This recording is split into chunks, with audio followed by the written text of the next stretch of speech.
Good evening and welcome. You're watching the NewsTrack. I'm Rahul. Kanwal. Is there a plausible George Soros angle to the Apple snoopgate case, or is the BJP government just trying to clutch at straws by blaming an NGO activist billionaire who's opposed to the current government of the day? That's the big political showdown, and joining me on the show will be Nalin, Kohli, national spokesperson of the BJP. Squaring off against him will be Supriya, Shrinate of the Congress. Also coming up at 8:30 in the second part of the show will be the Chief Foreign Affairs correspondent, editor, expert at the Financial Times, Gideon Rahman. He's written a piece that's being tracked very carefully in different world capitals, which talks about how the current war between the Israel and the Hamas has some similarities with what happened in 1914, and how there is a potential for this to escalate into a regional and potentially even a world war if we're not careful about how we handle this. So Gideon Rahman will be talking about the parallels with 1914 in the second half. But let's get started. We're focusing on Apple's snoopgate once again.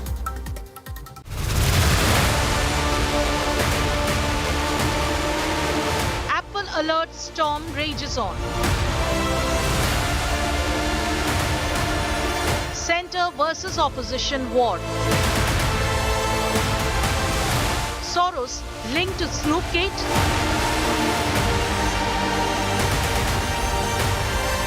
BJP alleges Soros Rahul plot. Snoopgate showdown 2.0.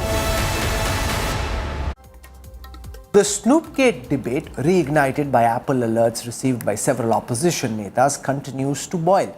The BJP has now alleged a George Soros link to the entire row, claiming that accessnow.org, a non-profit digital watchdog that's mentioned by Apple as being one of the websites you can go to if you think that your phone is being attacked, is actually behind the hack attack claim which is being made by the opposition. Here's our top story.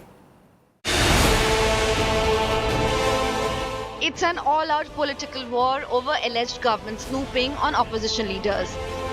A day after sharing Apple alerts over possible hacking, TMC MP Mahua Moitra wrote to the Lok Sabha Speaker seeking a probe. Mahua told India Today that the matter is a serious breach of privacy for targeting BJP-led government.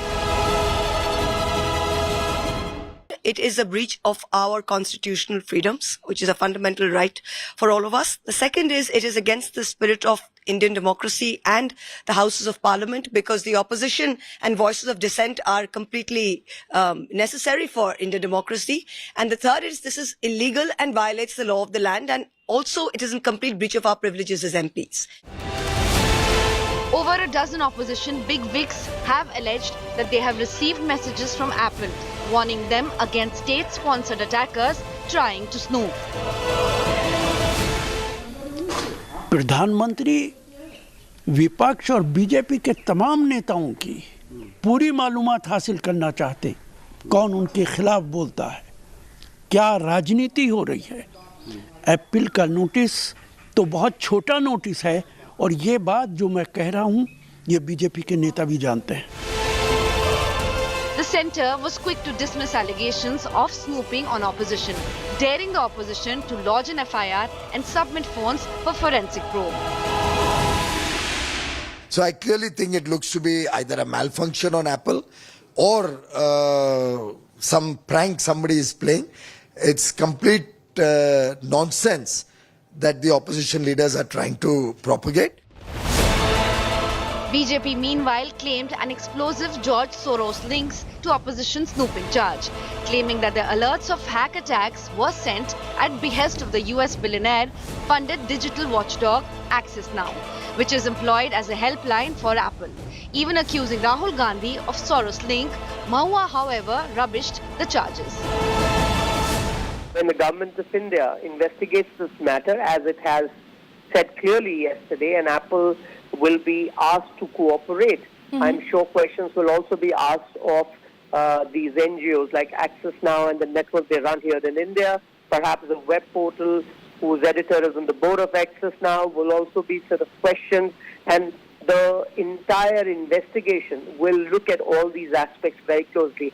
But what you cannot deny is that George Soros' hand is right behind these messages, and the follow-up messages that have come, they are clearly meant to create a storm here in India, an orchestrated one. Sure, there's a bigger plot. I mean, given that Mr. Modi and Mr. Adani are running the biggest plot and the biggest con job on the people of this country that we have to be aware of, I think these sort of, counter accusations by the BJP make me laugh. They honestly make me laugh.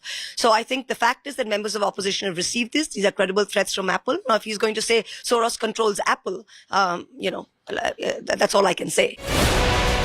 BJP found ammo in billionaire Elon Musk, who only recently referred to George Soros as a dangerous person who hates humanity. Soros, I don't know. I mean, he had a very difficult upbringing. In my opinion, he fundamentally hates humanity. That's my opinion. In a big development, the Parliamentary Panel on Information Technology may call Apple for questioning on the snooping allegations. With Paulami Saha and Aishwarya Paliwal, Bureau Report, India Today. The BJP is alleging a George Soros angle in the Apple Snoopgate scandal. Is this a genuine connection with an NGO which seems to be quite opposed to the Indian government, or is this just a very far-fetched attempt to try and deflect blame? To talk about the biggest political showdown, we're joined on the NewsTrack live by Nalin Kohli, national spokesperson of the Bharatiya Janata Party, squaring off against Mr. Kohli, Supriya, Shrinate from the Congress. I want to go across to Nalin Kohli first, because the BJP has come out today and said that Access Now, which is one of the two NGOs that Apple says you can go to if you want to find out how your phone's been hacked and whom, is funded in part by George Soros. So you're using the fact that George Soros' Open Society Foundations has funded Access Now to suggest that somehow George Soros, and by that you mean anti-Indian government elements, are behind the Apple Snoopgate scandal. So we'll get into that, but why don't you explain to our viewers first and foremost, Mr. Kohli, why do you think that there could be a George Soros angle to this Apple Snoopgate case? It's in public domain. It's not about the BJP setting up an investigation. This has come in the public domain. For example, let me take funding is an important factor. If somebody is funded through the ISI, say example, in India, they may do anything they want, but that funding would become a relevant factor that they are related to the ISI. So George Soros as a person, and to put it as bluntly, is a man who has a very high opinion about himself and he wants to destabilize governments. He seems to benefit by destabilizing governments and benefiting economically. He keeps company of very interesting people, if I may use the word interesting in that sense. And this is not a Snoopgate. This is a false alarm that one has to look back in context. What happens? Suddenly a set of opposition leaders say, we've received this email. Apple then goes out and puts out in the public domain, as the media reports, that this was in 150 countries, not India. Then they say, no, this may not be the correct position. This may be an alarm only, a false alarm. Government of India immediately says, please join the investigation. We want to know what is happening. What is the state-sponsored thing? Government of India has no time for all these things. There are enough important things to be done. And what does the opposition do? Immediately jump up and start blaming the BJP? I mean, is this what the BJP's job is supposed to be, or the government of India's job? On what basis? What evidence? What credible thing? Just an email comes, and what that email does is link up to an organization that has suspect funding.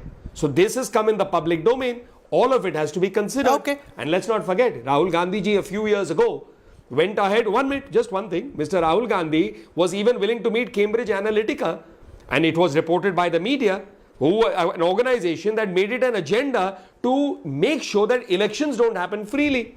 So then, therefore, the question that has to be asked is the opposition parties would be willing to link up with any allegation, even if it's funded by people who may not be so sacrosanct, and that too may not be in India's national interests? This is what they will have to answer. Okay. So I have over here, Supriya, the list of some of the key funders of Access Now, which is one of the two NGOs, digital rights NGOs that Apple says you can go to. And what Nalin Kohli says is factually correct to the extent that open program support Asia Pacific comes from open society foundations who have donated at least $700,000 to this NGO in 2023 itself, just in this year 700,000.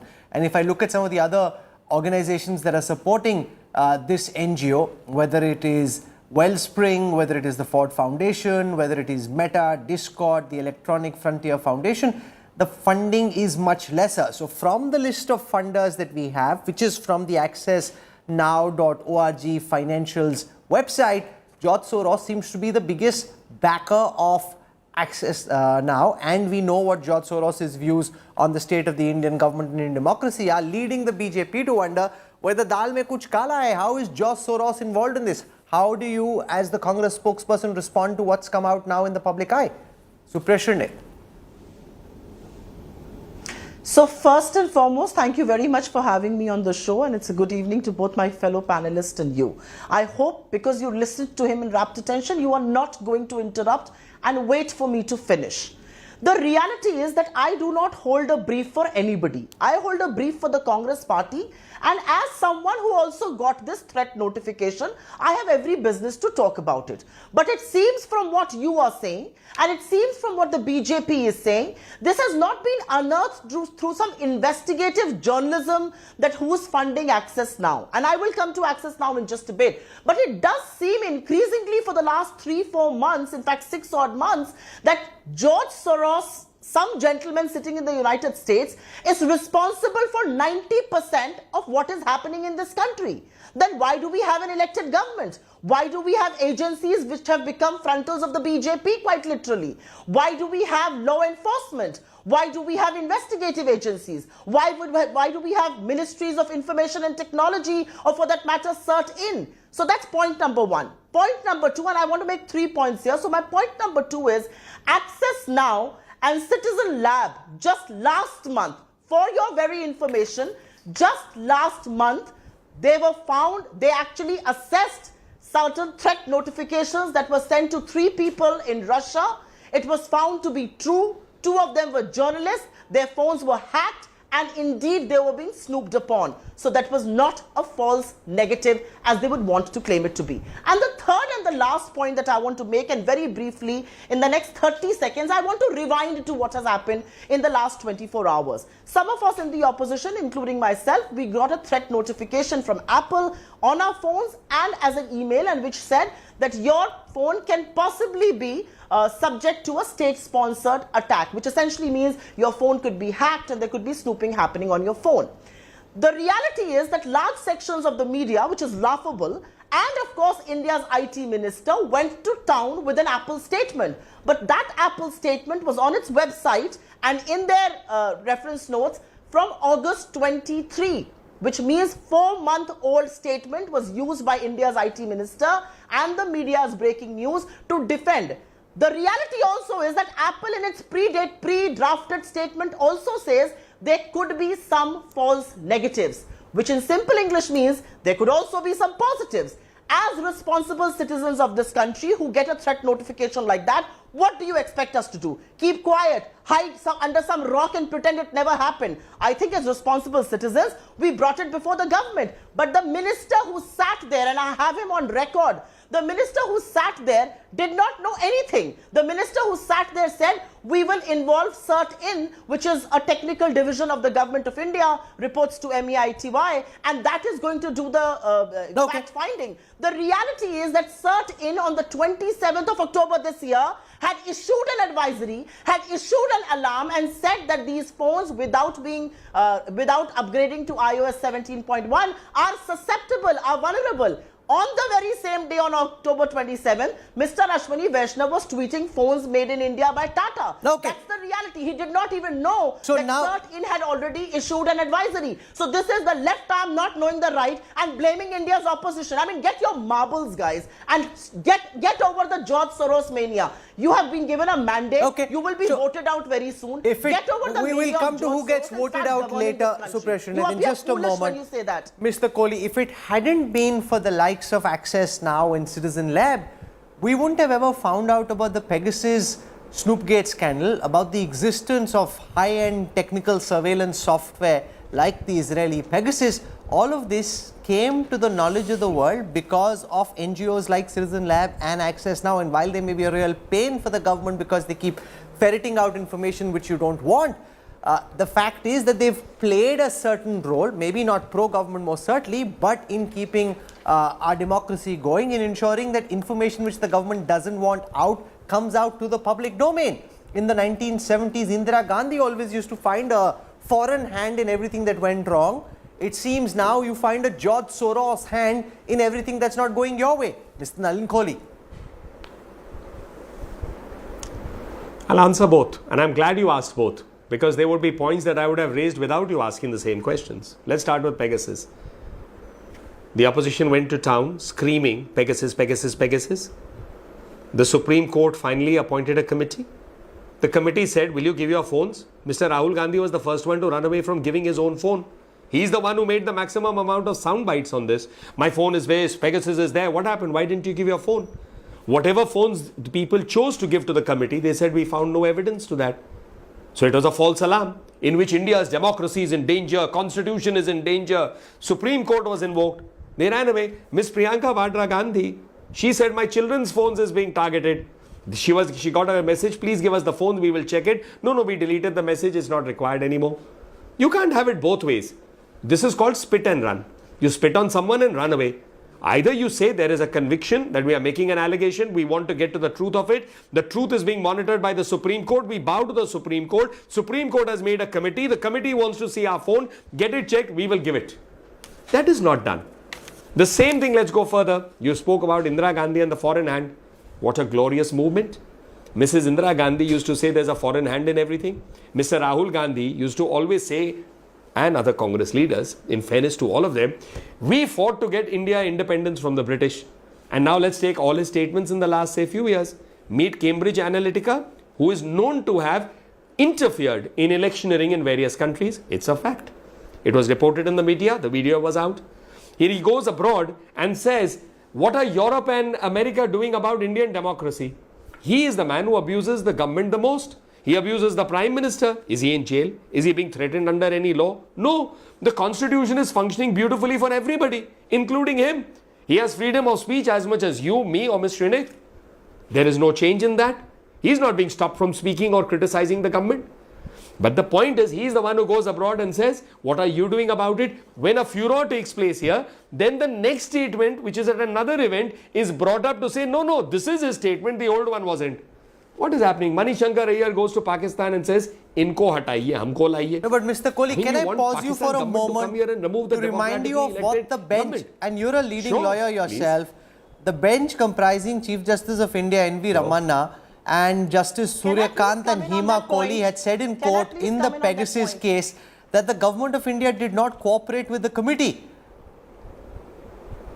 The government had declined to disclose whether the spyware was used to snoop on citizens. So if the government didn't, I'm coming back to Supriya ji. If the government didn't cooperate with the technical committee to investigate Snoopgate, you're blaming Rahul Gandhi here. I will say it as blunt. Yes, I've got the question. I've got the question, Rahul, and I'll say it as blunt.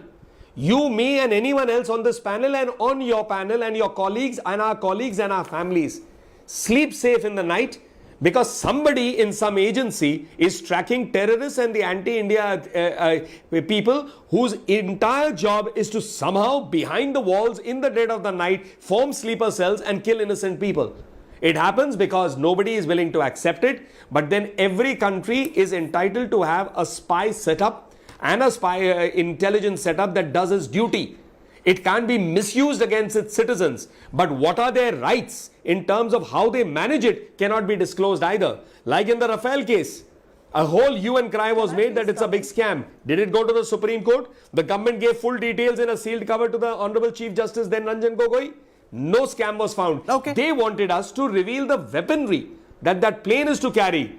So, I mean, everything is in a context and a limit. Okay. You can't just sit down, Supriya, make an allegation, and as I say, Kohli spit and accuses run. the Congress and Rahul Gandhi of spit and run, wanting to have it both ways, level the charge that the government is using tech software like Pegasus, but not hand over the phone to the technical committee for examination. If you don't give the phone, how is evidence to be found? Rahul Gandhi did the wrong thing last time. Now, how is this time going to be any different? You can level whatever charge you want, but unless you cooperate with the investigators, we'll never know whether this is true or not. Supriya, Shrinate.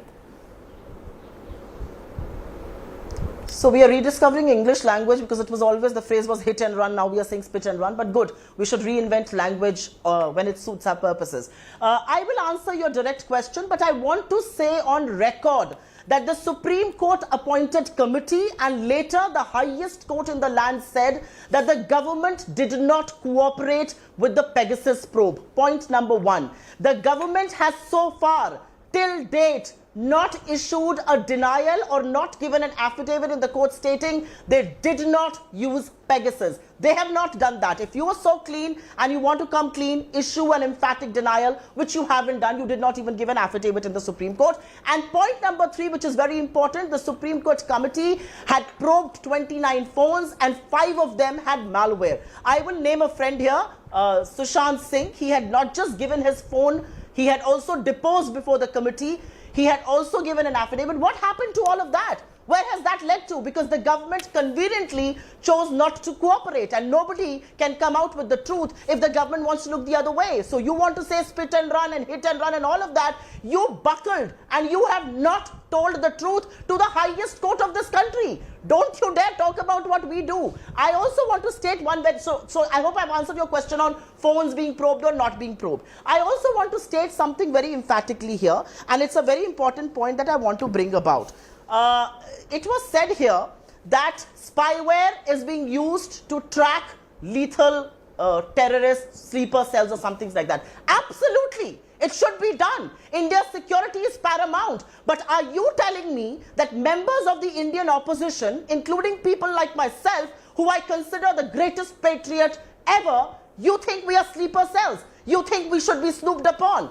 Do you want to come out emphatically and state, have you or have you not used Pegasus or any other spyware? Okay. How come the cabinet secretary to whom the intelligence agencies report, why does he not come on record and for once and for all say, either we have or we have not used? And I have one more important thing to say here. If you are indeed using snooping, and it's such an irony that these messages and these snoopings and these charges are all coming towards opposition. How come no member of the BJP has got a similar message like this? So we'll come to it. And they're all using iPhones. They all are on mails. How come they haven't got a message? How convenient. The selection pool is so convenient because this is what the BJP wants. And I want to state one thing very emphatically, Rahul, one last point. The Financial Times, a paper that they may want to hate, but one of the most credible papers on the planet, the Financial Times in March put out a report saying that the union government had put out tenders for spyware ranging from 133 crore going upwards to 10,000 crore rupees. Either the government issues a denial on a story like this, or it comes out and says, what are you using this spyware for? And the reality is, you cannot keep telling us to give our phones. We have given you evidence. None of us are lying. We have put out messages in the public domain. People in the past have given their phones for verification. What have you done Nalin, about Kohli, it? You chose You not said to Rahul cooperate. Gandhi didn't have give not you once his phone. confirmed or denied. He didn't cooperate with the technical committee, but 29 citizens did. Several others and did. the Supreme 29 Court people did. said in its response that the technical committee found malware in 5 of the 29 devices that it got. It failed to determine whether the malware was Pegasus or not, because the government never confirmed whether they were using Pegasus, so there was no way to know whether that is Pegasus or not. And secondly, let's look at the dramatis persona, those who've received this email: Mallikarjun Kharge, Mahua Mitro, Priyanka Chaturvedi, Raghav Chadda, Shashi Tharoor, Asuddin Owaisi. I don't see Nalin, Kohli or any of the BJP people there. How is it that most of these, or all of them virtually, happen to be in some way or the other leaning in towards the opposition or a part of the opposition? Because you won't find me there because I don't believe I'm an important person and I don't live in that false hope. Very simply put, I can see a conspiracy angle in that very list. What a silly Now thing let to me take say. another story. Either you've got once again, This Supriya ji, is we've had a good debate so behind it far. because only the opposition Nalin heard you parties- peacefully. No, once again, this is not right. No, once again, Supriya, Shrinate, Nalin heard you quietly in a dignified fashion. Argue through the power of your rhetoric and your argument. Don't interrupt. Let him complete. Nalin, Kohli, No government person here. Point number one. So, let me come 5 back to the phones point, had Arvind. malware. 5 phones had malware. You couldn't decide whether it was Pegasus because the government didn't accept it uses Pegasus. Let me Okay, answer. Nalin Kohli. I heard you. Look, Rahul, you will have to credit me with some basic intelligence that I keep track of my arguments. I do it on a daily basis in the court. I heard your question. I'm going to answer it. Let me now come to the point I was making. So the opposition is building a narrative, and quite interestingly, it's the most logical narrative that you would like to build. That look, all these names are opposition party people. Since they received the notification, therefore this is the government of India doing it. Now let me say another thing equally, and that's logical and it's possible. It's probable that a set of people who have an interest to hurt government of India specifically target opposition parties and they become absolutely pawns in the hand of something. I mean, do you really take it that this is to be done in it's a clumsy effort as far as I see it. Really clumsy. It is so clumsy that one should laugh at it. If you go to an ordinary investigator, forget about a high-end investigator, they'll say this looks like a conspiracy in which they have been made the pawns. And they're happily being made the pawns because they want something to be able to attack the Modi government. They can't attack the Modi government in terms of its popularity, in terms of its performance, in terms of its leadership. Because you can't do it, so you look for non-issues, then make them as these big issues with this self-importance. Oh, we are so important, therefore, we are being targeted. Do your job. Go to the people of India. Go and tell them this is my alternative. This is what we believe in. The infrastructure being built by Narendra Modi is not good enough. We will do it like this. We have done it in this state. They can't do that, no? So they don't have a narrative. To not have a political narrative is the only way out is build another narrative. Okay, so respond now to the second question. 5 people had malware found on their phone. We couldn't determine whether it's Pegasus because the government wouldn't confirm whether it was using Pegasus or not. What did they... So finally... Yes, so fair enough. Now let's go simple. And this is my daily job as a lawyer. The matter went up to the Honorable Supreme Court. The matter is finally now sub judice and was a Supreme Court matter. What did the Supreme Court do then? Did it hold something and say anything? No, we want a further thing. They treated the matter as closed. Whatever be the reasons they did it, you don't like a judgment, so you can't turn around and say, I don't believe in the Supreme Court. You like a judgment, so you will say, I like the Supreme Court. Life is not like that. If you invoke the Supreme Court, then you have to wait for the result and the action out of the Supreme Court. I don't need to answer for that because that is finally by the Supreme Court, period. Now here's the point. I'm running out of time. So Supriya, Shrinate, quick word. Nalin Kohli says that this is a very non-sophisticated way of attempting a hack. Let's assume that somebody in government was indeed attempting it. Now 21 people, largely from the opposition, have come out and said that their phones were hacked into or attempted to be hacked into.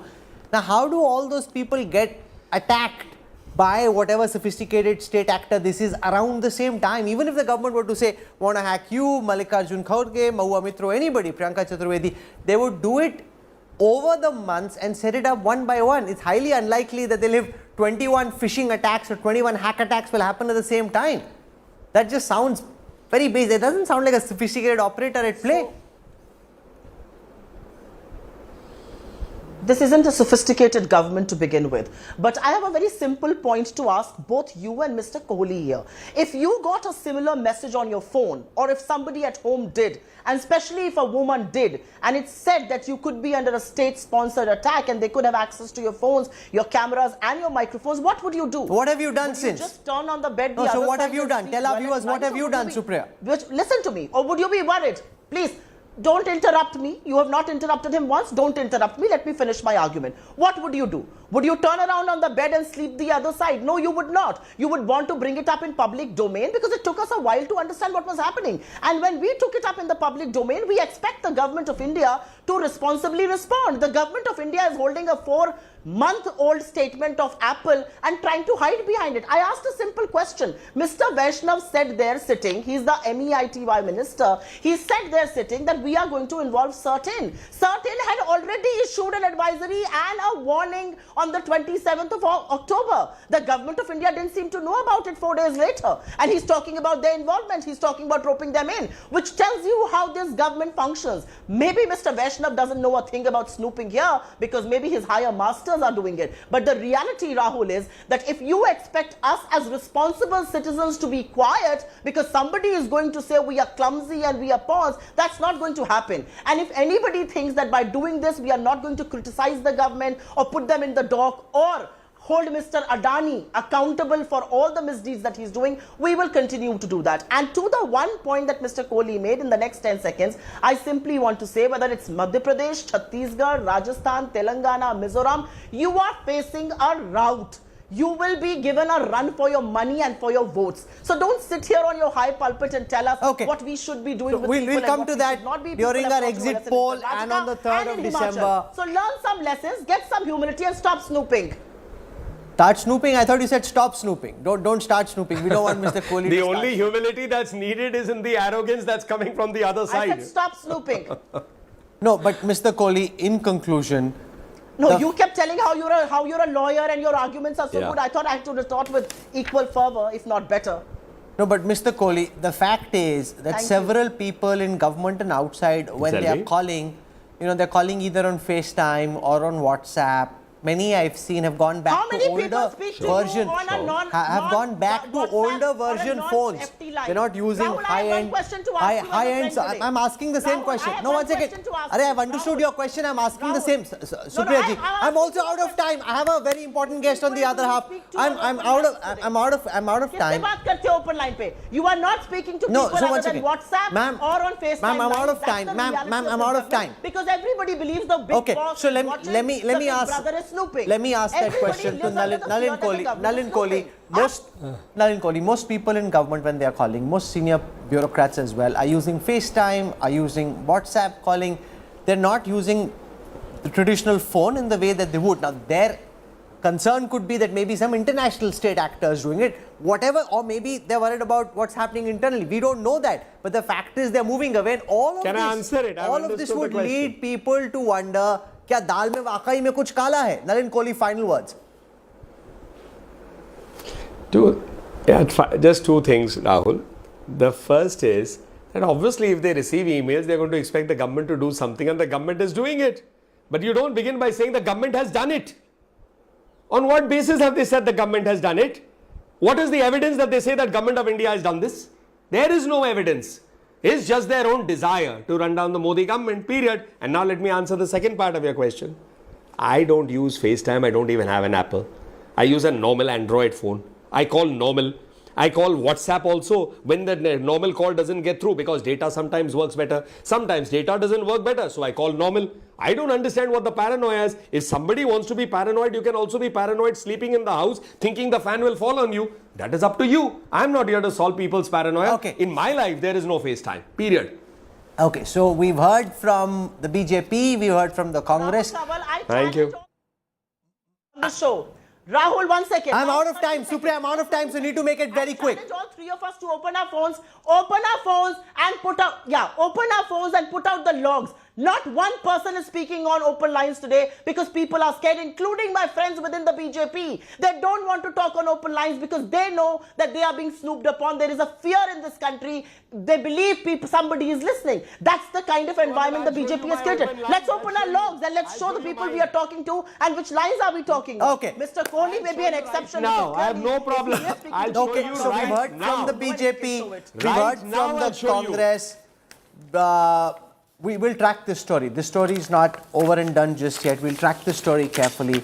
We'll slip into a break. I'll have more for you on the other side. When we come back, we'll have Gideon Rahman, top Financial Times editor responsible for foreign affairs, one of the sharpest foreign affairs minds. He's actually talking about the prospects of World War III, how the current conflict between the Israel and the Hamas could escalate first to a regional conflict and could potentially become a world war in the way that we saw during the First World War, where a small skirmish leads to something bigger, keeps getting bigger, is uncontrollable, and then finally involves all the major powers of the world. It's not necessarily going to happen, but he fears that's the direction that we may end up in. I'll ask him why when we come back on the other side. Stay with us, back in a moment.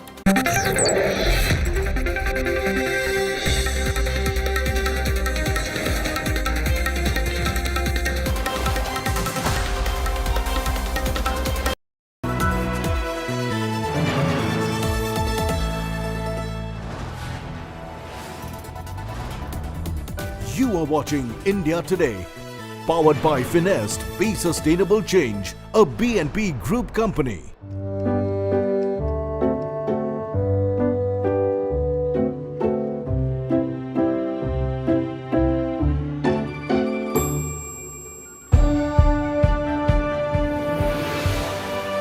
Colors by Cola makes you wish everything was as vibrant.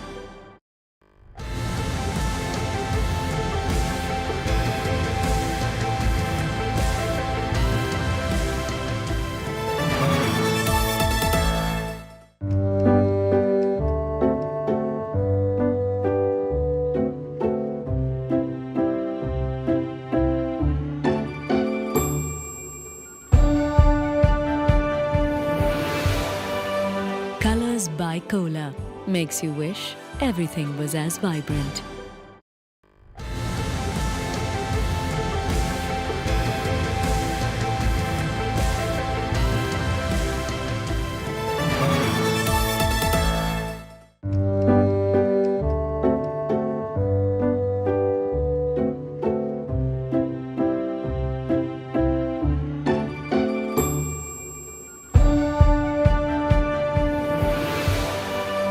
Colors by Cola makes you wish everything was as vibrant.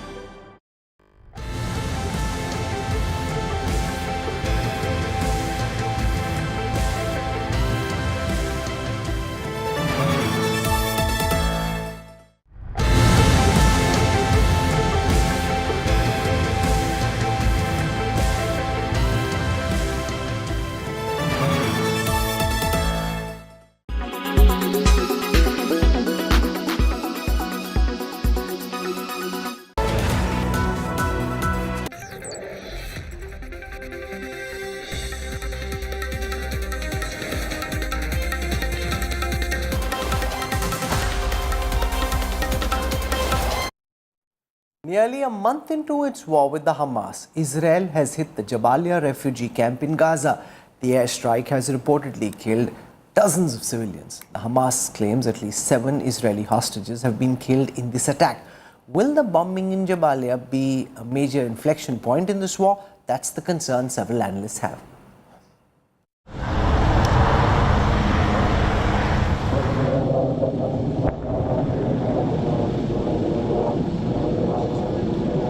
The airstrikes lit up the night sky at Gaza with flashes. These are images of Israel Army's airstrikes targeting Jabalia refugee camp on 31st October. Officials claimed more than 50 Palestinians had been killed and 150 wounded when tons of aerial explosives struck residential dwellings in the heart of the Jabalia camp in urbanized North Gaza. A large number of injured have come to us after the large explosion that shook the entire Jabalia refugee camp. Hundreds of injuries, hundreds of martyrs. They were just in their homes. They were targeted while they were in their homes. Children, all martyrs. Women, elderly. We have no idea what to do. There are injured everywhere. Jabalia is the largest of the Gaza Strip's 8 refugee camps, with around 116,000 registered Palestinians living there. It's in the northern portion of the Gaza enclave.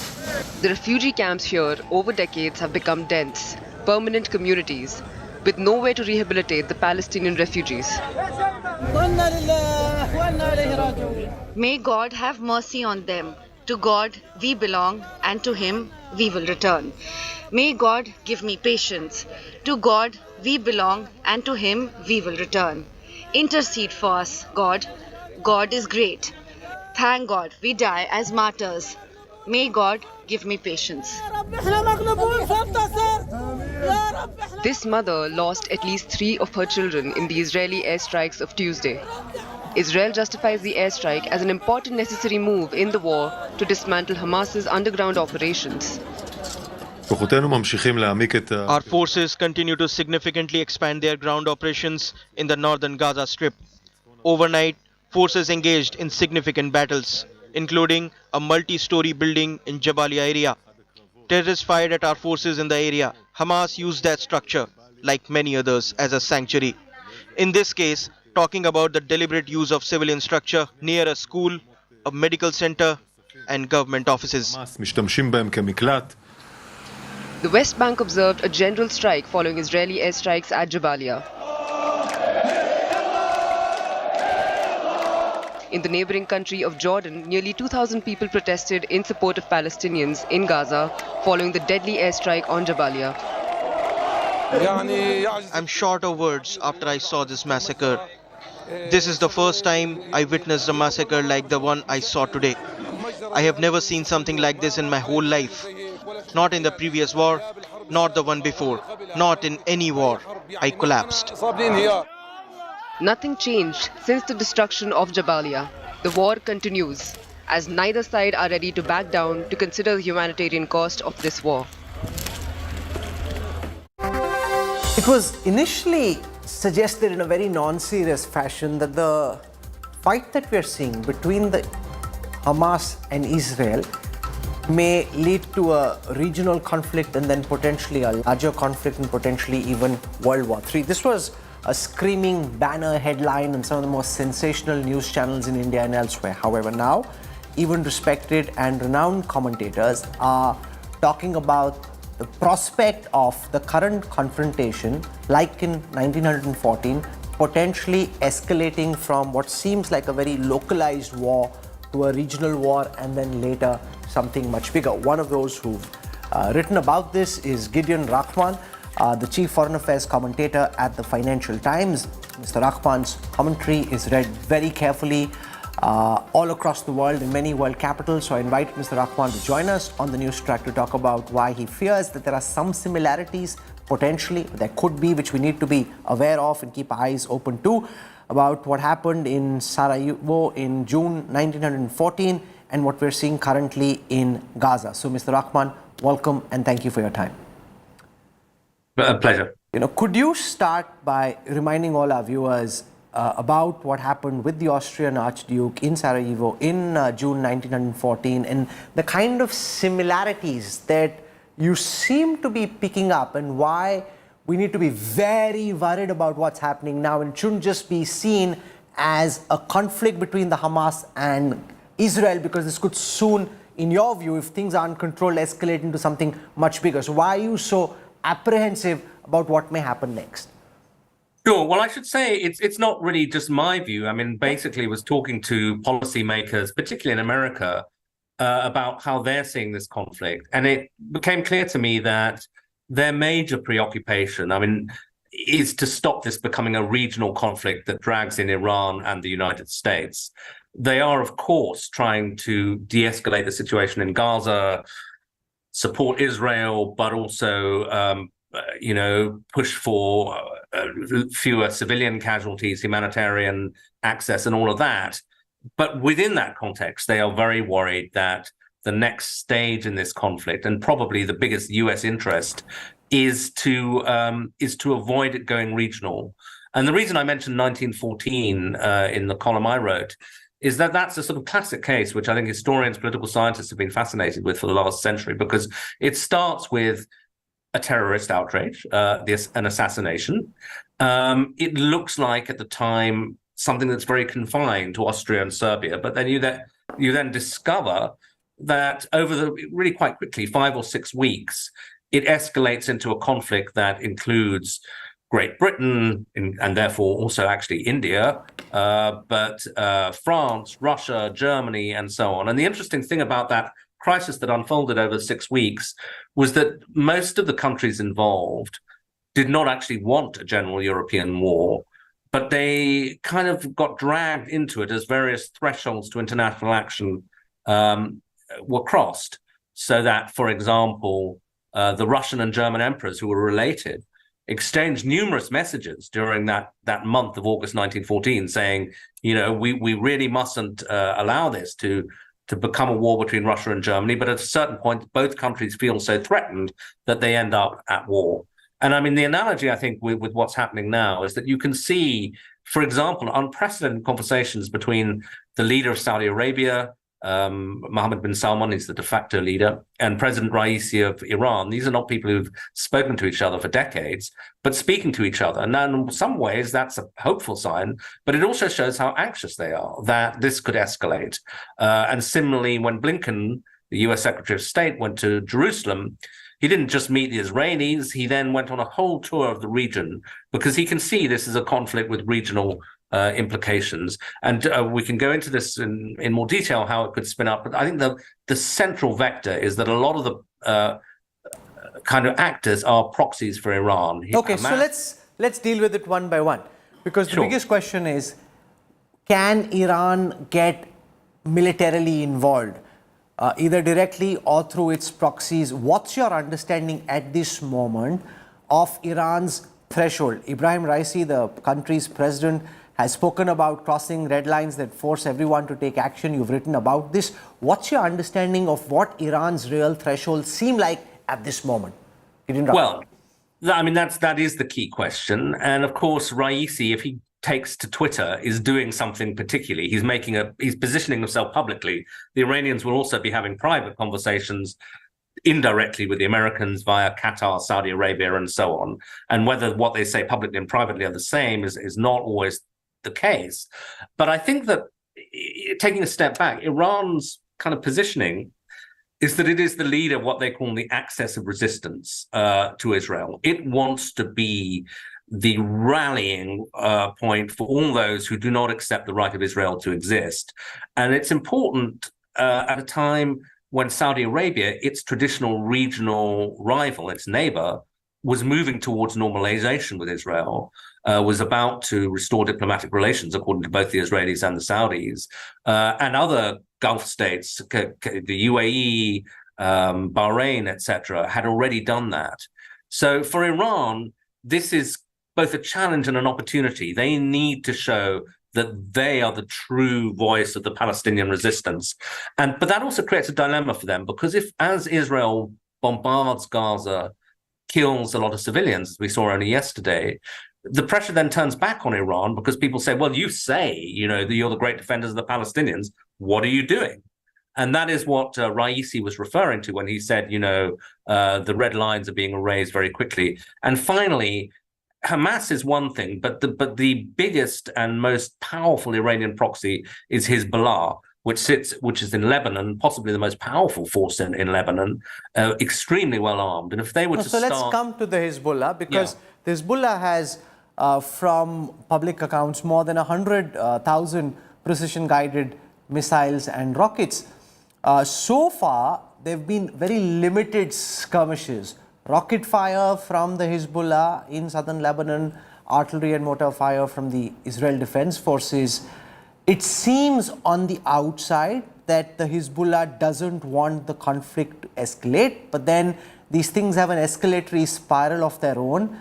What's your reading of how the Hezbollah is likely to operate from here? When does it decide that enough is enough, we need to let these rockets loose? Well, we can only find out as events unfold. There will be some clue. I think this Friday, the leader of Hezbollah, Nasrallah, is going to make a statement, and people will be watching that very closely. But clearly, the Israelis take it very seriously, because they've evacuated some of the biggest towns in northern Israel. So they think that rockets could be firing really quite soon. It's not something you do lightly. These are big towns. Many, many thousands of people have been moved. And the Israelis, I think, have particular concerns because, as you infer, Hezbollah's armory is much stronger and more impressive than that of Hamas. They have these precision-guided missiles, and as one former US official put it to me, if they start firing those, it could overwhelm Israel's air defenses and essentially force the whole of the Israeli civilian population into bomb shelters. And then Israel has already said it would respond with devastating force against Lebanon. But then if it began to take out Hezbollah, which is Iran's main proxy, I think that then becomes the most dangerous moment in terms of regional conflagration. Does Iran then step in to try and defend Hezbollah? No, so what about Shia Iran-backed militias in Syria? We've already seen in Syria some attacks. We've seen also attacks from the United States, attacks from Israel on targets inside Syria. if those continue, where do you see the situation with the Houthis in Yemen and Syria go? How do you see them getting involved in this Israel-Hamas conflict?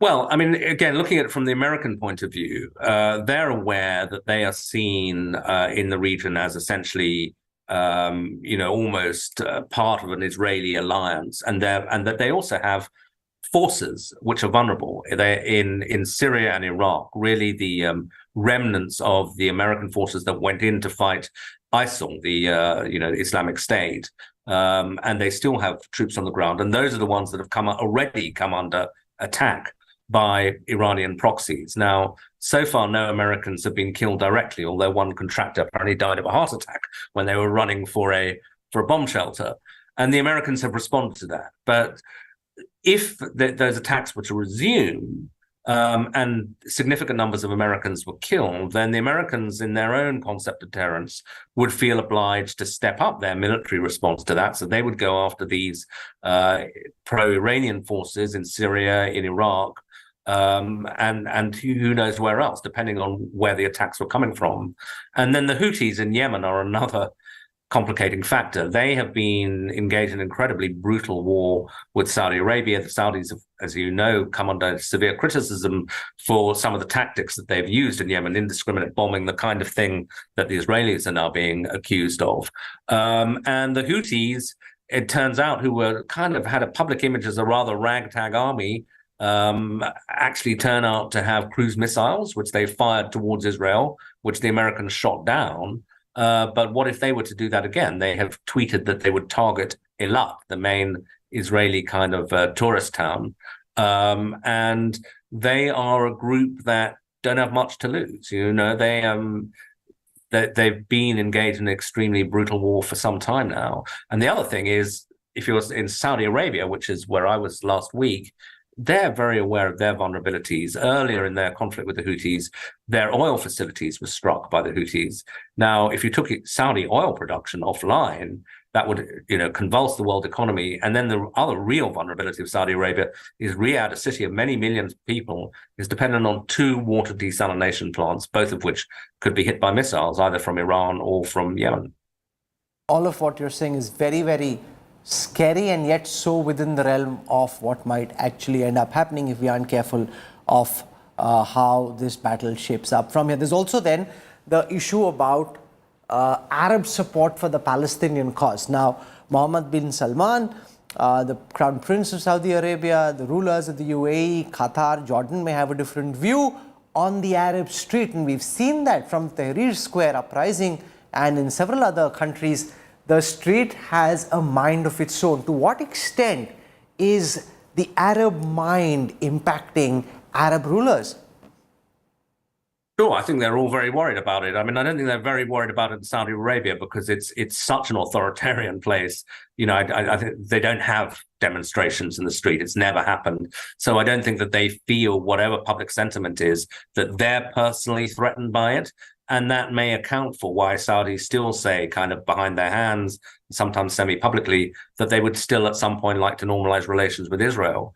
But Egypt was an interesting example where the public is very worked up to the extent that the President Sisi, who has reason to be extremely anxious about public demonstrations, because that's what led to the Arab Spring that eventually then led to his coup, nonetheless felt that he had to kind of authorize a sort of a kind of officially approved day of rage where people were allowed onto the streets to protest against Israel. But of course, that then spilled over into anti-government protests in Tahrir Square, which was the center of the Arab Spring in 2011. So you can see they're walking a very fine tightrope. Let's talk about some of the other world powers, especially those on the other side of this axis. Russia already involved in a brutal war with Ukraine. You've got China, which at one level is attempting a rapprochement with President Xi, likely to meet President Biden in a few days from now in San Francisco. So they're attempting a rapprochement there. How do you see Beijing and Moscow view or potentially get involved in what's happening in the Middle East?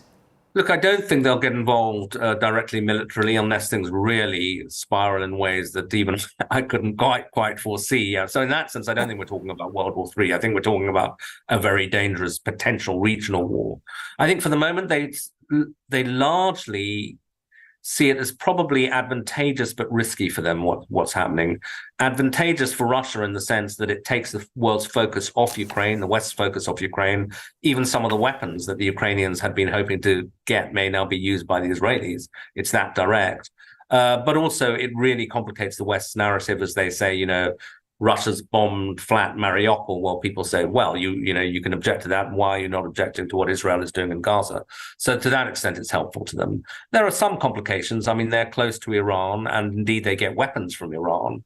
And if Iran was suddenly taken, in a military conflict, that might have implications for Russia's own military supplies. For the Chinese, I think, again, it's a propaganda advantage. They present themselves as a force for peace in the world, while America is regarded, portrayed in Beijing as a kind of warmonger. It also means that America's focus on East Asia is inevitably distracted. They're dragged back into the Middle East. But, China gets most of its oil from this region. So if oil supplies were disrupted at a time when the Chinese economy is very weak, that could be a problem. Finally, how could this impact the US presidential elections next year? President Biden at this moment, very close to the powerful Jewish lobby, and that potentially could work in his favor. However, the Arab vote and the woke vote, the liberal vote, some of it would be disillusioned with President Biden and might want to stay home. Even though he's a liberal Democrat, they may not be inspired to come out and vote for him, which could potentially make it easier for whoever his Republican opponent is, especially if it's Donald Trump.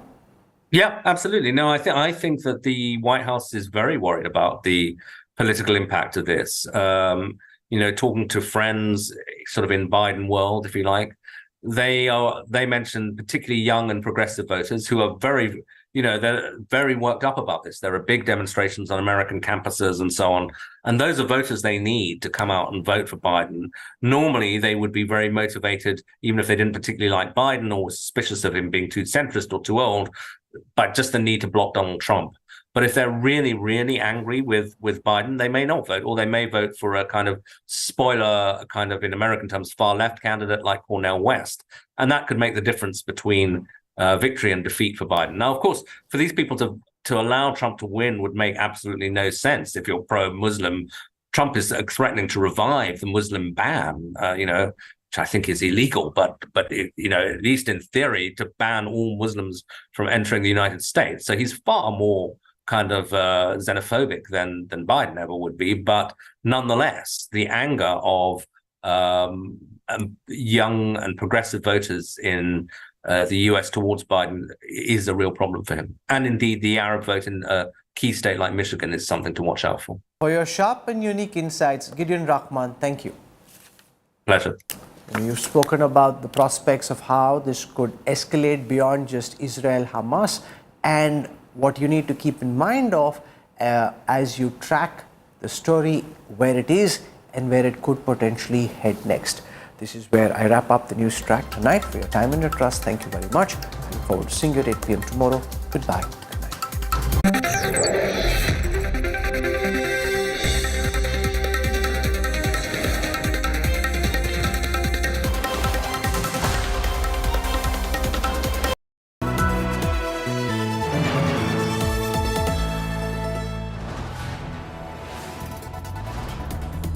You are watching India Today, powered by Finest, Be Sustainable Change, a BNP Group company.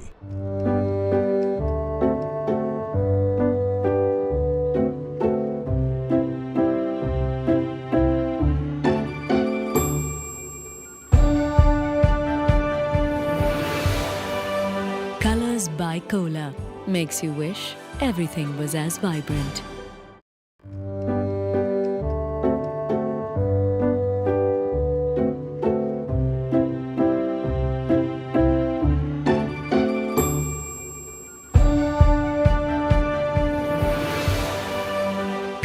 By Kohli makes you wish everything was as vibrant.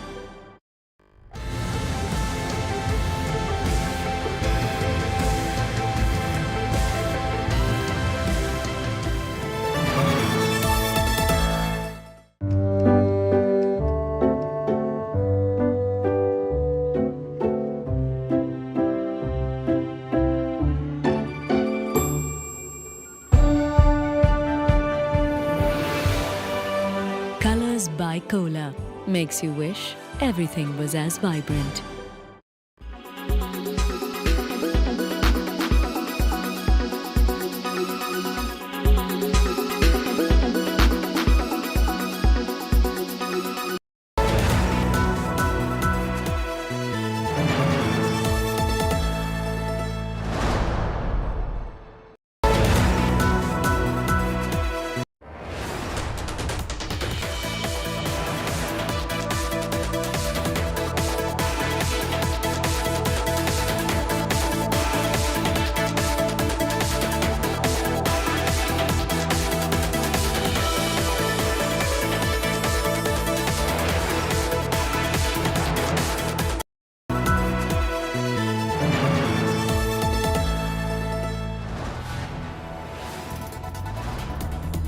You are watching India Today, powered by Finest, Be Sustainable Change, a BNP Group company.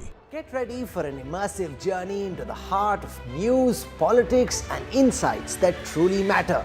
Join India Today now on WhatsApp with the #1 election team as we gear up for the upcoming assembly elections. Scan the QR code on your screen now. Join India Today now on WhatsApp. Follow these steps. Open WhatsApp on your phone. Check for a new updates tab. Select Find Channel and type India Today. After finding the channel, tap the Follow button.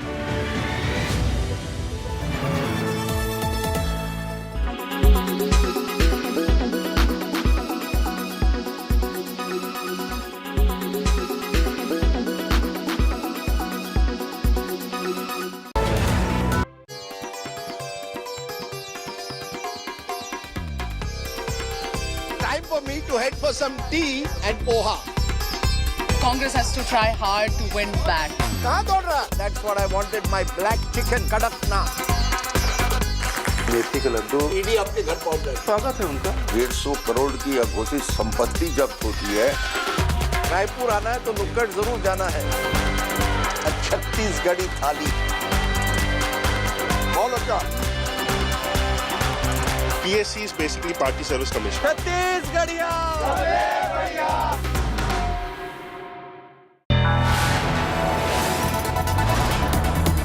You are watching India Today, powered by Finest, Be Sustainable Change, a BNP Group company. Co-presented by Star Health Insurance, the health insurance specialist.